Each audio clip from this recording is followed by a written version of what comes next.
ഒരു വർഷം കൊണ്ട് പെയ്യേണ്ട മഴ ഒറ്റ ദിവസം കൊണ്ട് പെയ്ത് ദുബായ് മുഴുവൻ വെള്ളത്തിനടിയിലായി. കനത്ത നാശനഷ്ടമാണ് അവിടെ റിപ്പോർട്ട് ചെയ്തിരിക്കുന്നത്. 75 വർഷത്തിനിടയ്ക്ക് രാജ്യം കണ്ട ഏറ്റവും വലിയ മഴയായിരുന്നു. ഇപ്പോഴെന്താ റോഡിലൊക്കെ വെള്ളക്കെട്ടാണ്. ഒരുപാട് വളർത്തു മൃഗങ്ങൾ നഷ്ടമായി, 10,000-കണക്കിനോളം വാഹനങ്ങൾ നഷ്ടമായി.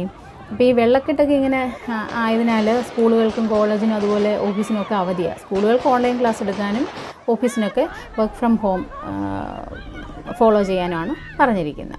അപ്പോൾ ഞാൻ പറഞ്ഞല്ലോ, വെള്ളക്കെട്ടായതിനാൽ ഇപ്പോൾ അവിടുന്ന് വെള്ളം മാറ്റണമല്ലോ, വെള്ളം ക്ലിയർ ചെയ്ത് മാറ്റണമല്ലോ. അപ്പോൾ അവർ വലിയ പമ്പ് കൊണ്ടുവന്ന് ഈ വെള്ളം ശേഖരിച്ച് ടാങ്കറിലാക്കി അവിടുന്ന് മാറ്റി കൊണ്ടുപോയി ഒഴുക്കി കളയുന്ന ഒരു രീതിയാണ്. അപ്പോൾ ശരിക്കും പറഞ്ഞാൽ അവിടെ നല്ലൊരു മഴ പെയ്യുകയാണെങ്കിൽ വെള്ളം പ്രോപ്പറായിട്ട് ആ പെയ്ത്ത് വെള്ളം ഉണ്ടല്ലോ അതിനെ ഒന്ന് ഒഴുക്കി കളയാനുള്ളൊരു സെറ്റപ്പ് അവിടെ ഇല്ല.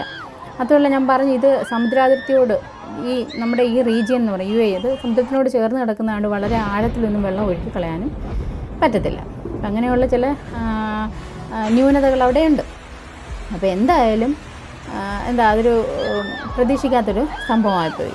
എന്തുകൊണ്ടാണ്? ഡെസേർട്ട് റീജിയൻ ആയതുകൊണ്ടല്ലേ ഇത്രയും വലിയൊരു മഴ പെയ്തു എന്നുള്ള പറയുമ്പോൾ.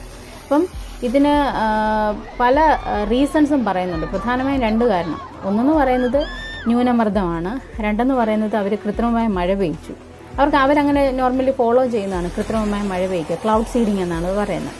അങ്ങനെ മേഘങ്ങളിൽ രാസവസ്തുക്കളും ഉപ്പും ചേർന്നൊരു മിശ്രിതം കൊണ്ട് സ്പ്രേ ചെയ്യും, വിതറി.